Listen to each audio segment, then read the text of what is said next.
Welcome to the Millionaire's Mind Show with me, Linda Alela. And today, as always, we talk about finances, our main focus on economics, and more so, of course, that of the Kenyan factor. And of course, we delve deep into understanding whether we stand tall in regards to, ensuring that we get to balance our economy. Of course, not just for today, but for generations to come. And joining me this evening is Dr. Duncan Elio Ching, who's a certified investment and a financial analyst and equally lecturer.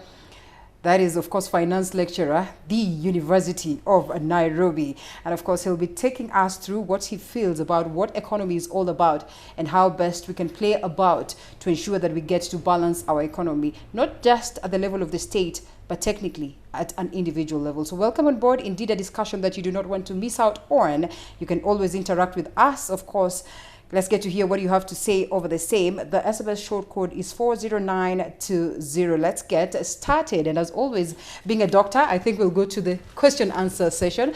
Good to have you, sir. Thank you. Thank you. Yes, and of course, we're looking forward to great insights in regards to how we can get to balance the economy. And the biggest on the first question we'd ask today, now that you deal with young turks, they'd want to understand what exactly is economics and the importance of economics in or on our day-to-day lives. Now, economics, if you define it, is a branch of study that looks at production, consumption, and transfer of wealth from persons who are participating in an ecosystem. Yeah. There are several factors of production. Production. That's production of goods or services, and these affect everybody on a daily basis. These factors of production are land, capital, labor, and technology. Right. So in this economy, everybody pursues land. Some are working, selling their labor. Some are providing technology services, and so on.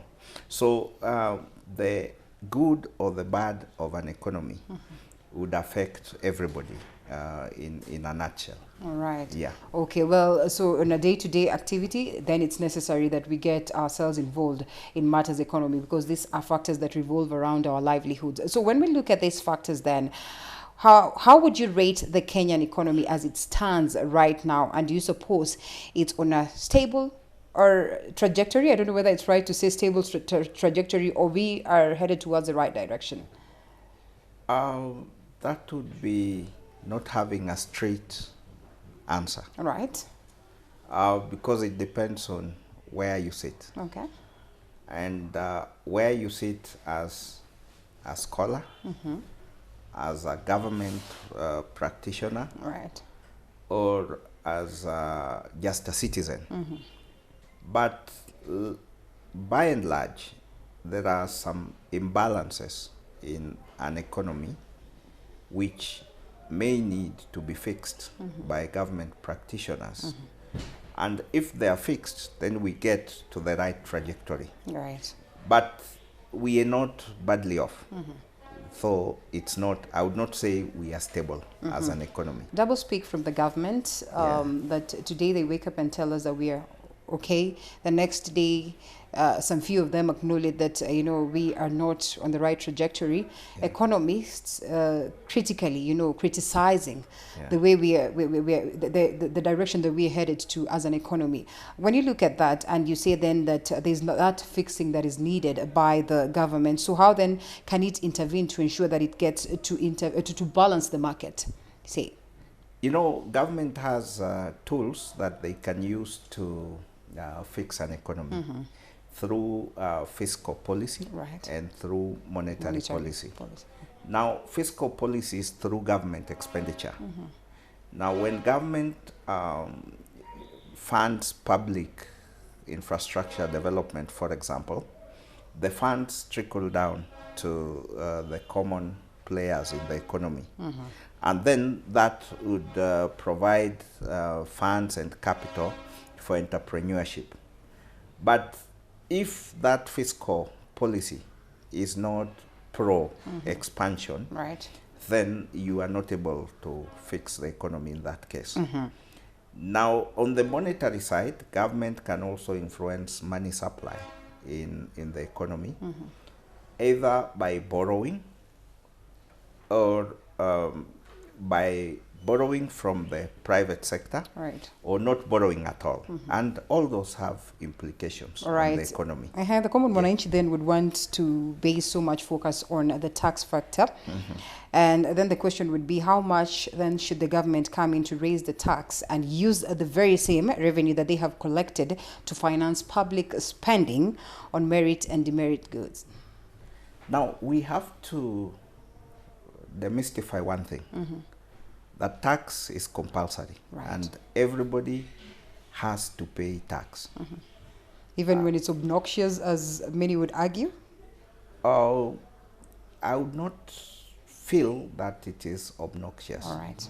What should be there is, when you are taxed, you should have essential services provided Yeah. to cater for the taxes. Now, two things are sure in life. Now, I would say three: birth, death, and paying taxes. Right. So everybody must pay tax. Exactly. The issue is, government should do proper studies and back the levels of taxation with facts. Some people argue that we are a highly taxed nation, but 30% tax in this region, there are places where people are taxed at 40%. But the issue should be, if you are taxed, you should get services for the tax you pay. Yeah. So we should see improvement in infrastructure because of taxation, efficiency in government public services because you are taxed, and then people will be encouraged to produce more and pay more tax. Another twin problem in the economy is the government debt. So you have to raise taxes. I've not said increase taxes. Government has to raise revenue through taxation to settle debt obligations. Right. And I know that we can argue on the good and the bad of debt at some level. Right. Yeah. Okay, well, talking of taxes, and one then would say, we probably, I don't know whether we failed or whether we've done well as an economy towards ensuring that we get to balance the tax factor, because then if we're looking at the policies that have been set, probably one would argue they are plenty of them and good enough on the space to ensure that we are able to pay taxes, as expected. But we've witnessed cases where, there are people who've been considered as individuals who've evaded taxes, and even companies that have evaded taxes, yet we still revolve around the same argument, and we argue that maybe there's some necessity of the government going to that level of raising the taxes. Now, you see, the major tax contribution from Kenya is on pay as you earn. Yes. That is persons who are employed, yeah. and their taxes are deducted at source and remitted. So the Revenue Authority has enhanced efficiency so that no individual is taxed, and the record is not taken to the Revenue Authority. So on persons who are employed, the taxation is close to efficient. But the informal sector, these are nature of people whom you don't know the level and scale of their activities. Right. It therefore becomes sometimes tricky to even assess their tax liability. Look at it. There are emerging things, especially in the tax sphere now. You're talking of, for example, most young people now participate in online writing, Right. which is, I would call it a gig economy. Who tax them? Where are they employed? Who is the home country of their employer?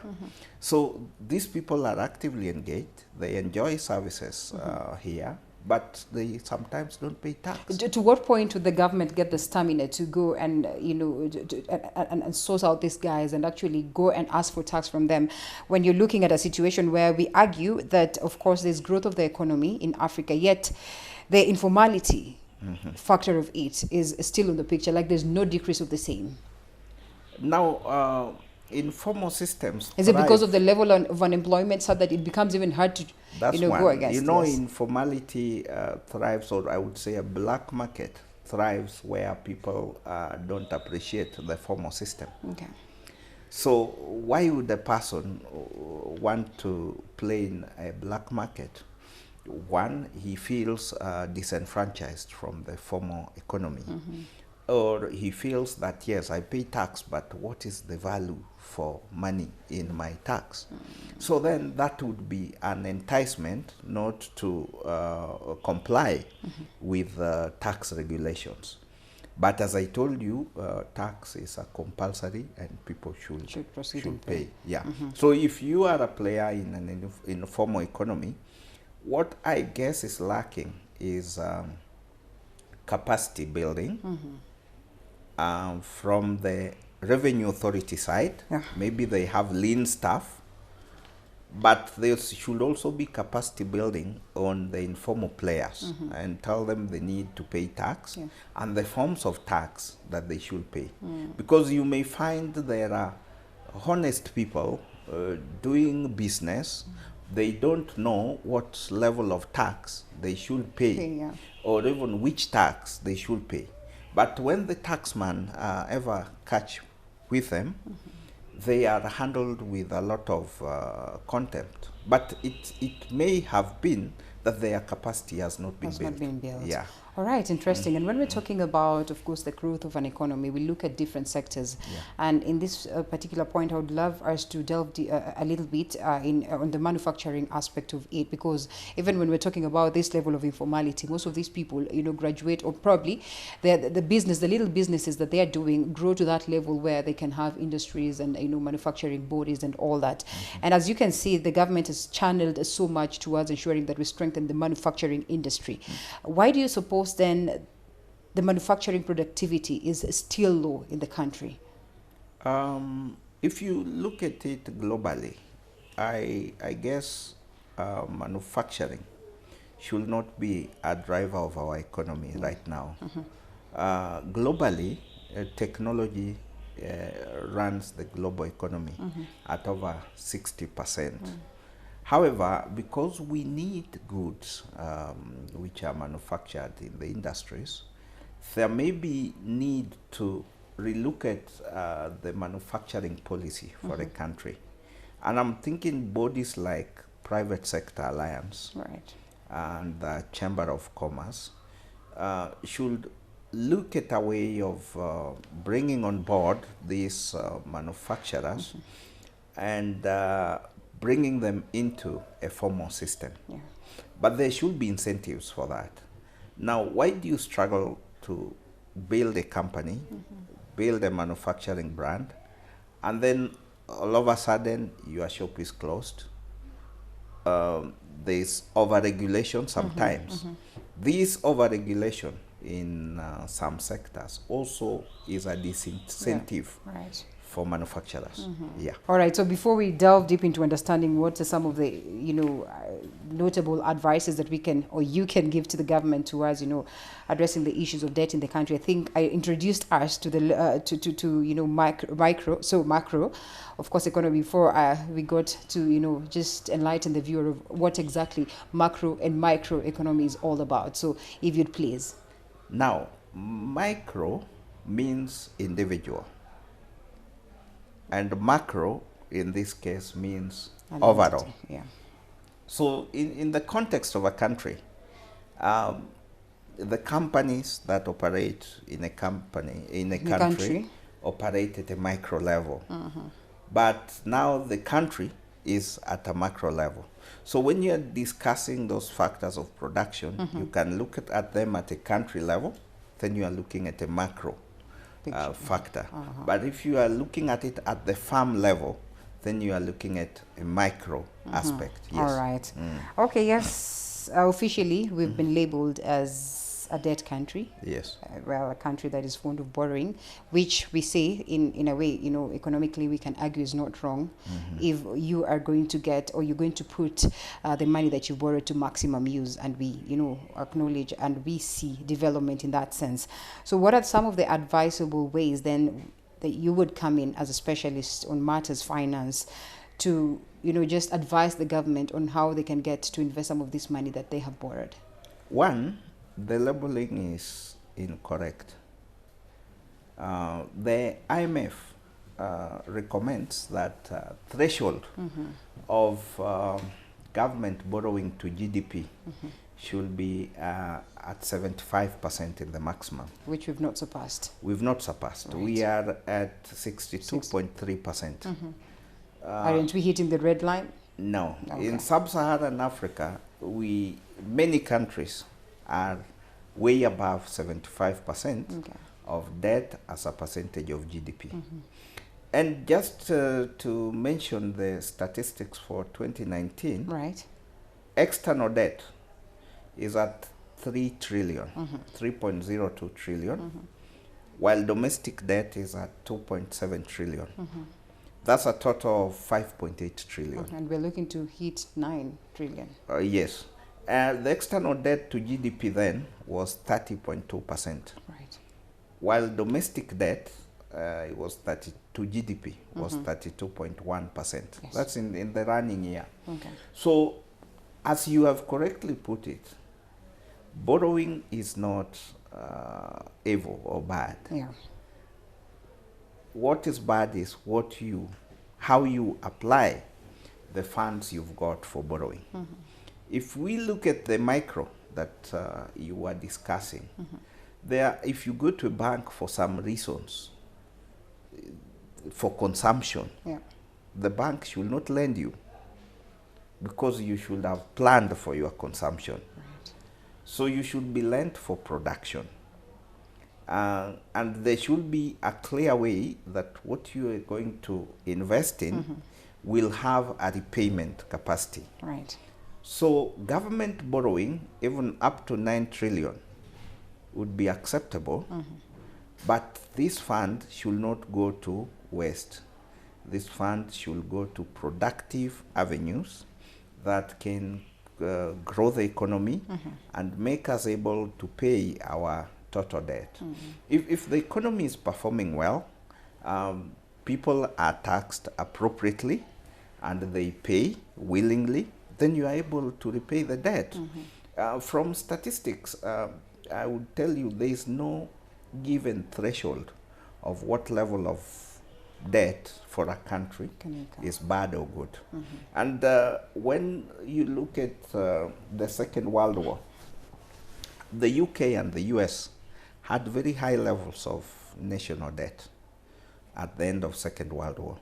But because they fixed the economy on time, they used taxation revenue to repay off the debts. And now they are the countries you admire. Yeah. So, All right. So there's nothing wrong with the debt. What is government thought? And it's not just oil, a couple of other resources that we enjoy as a country, or that we have as a country. Yes. And of course now they're exported and brought back to the country for us to get to use them. So do you suppose it's because of the foreign hand and the fact that maybe we have so much debt and now we owe so much, and of course we have no choice but to abide by the laws of the bigger brothers? No, I think it's our lack of appreciation of little facts.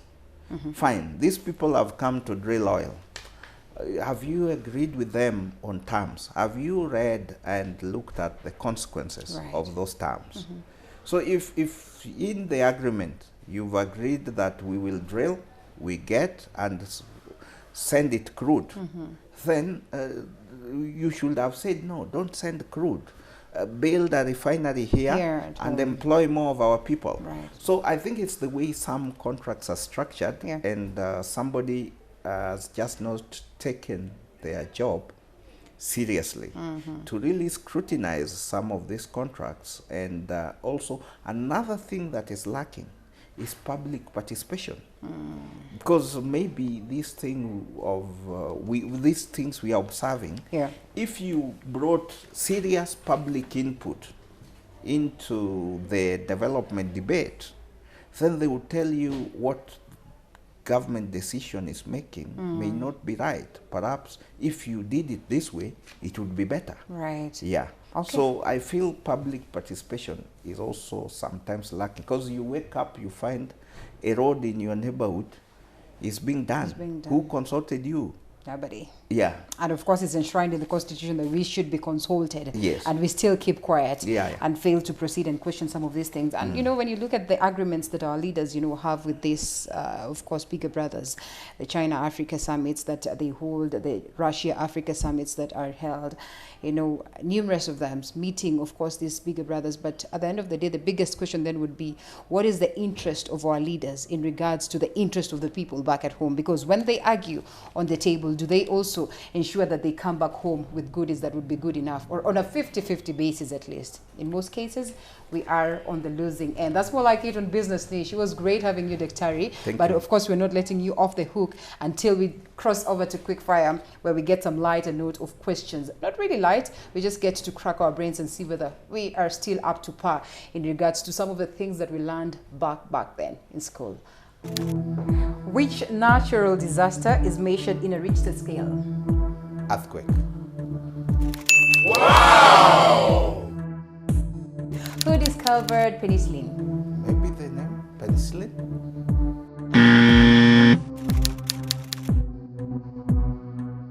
No, that I don't. All Pass right. that one. Which part of the atom has no electric charge? Atom. Molecules?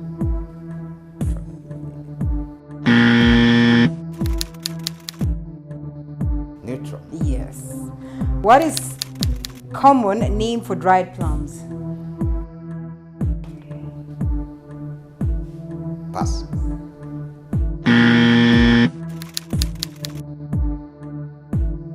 Punes. Okay.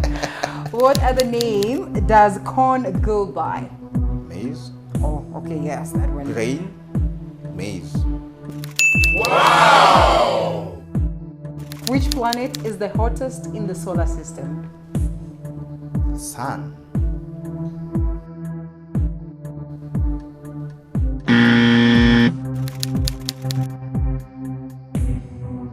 Venus. Or Venus, whichever way you want to call it. All right, in 1 minute, we get to close the program, and we were doing this with Dr. Duncan Eli. Thank you so much for having us, sir. Thank you. And of course, we've learned so much too. But before we go, we'll certainly want to get some, you know, financial or business punch that you'd want to give the viewer, you know, to keep them going up until the next time when we discuss matters business.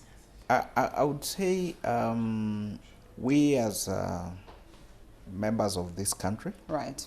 as members of this economy, each and every person should play their role in developing the nation. Though we considered a developing country, our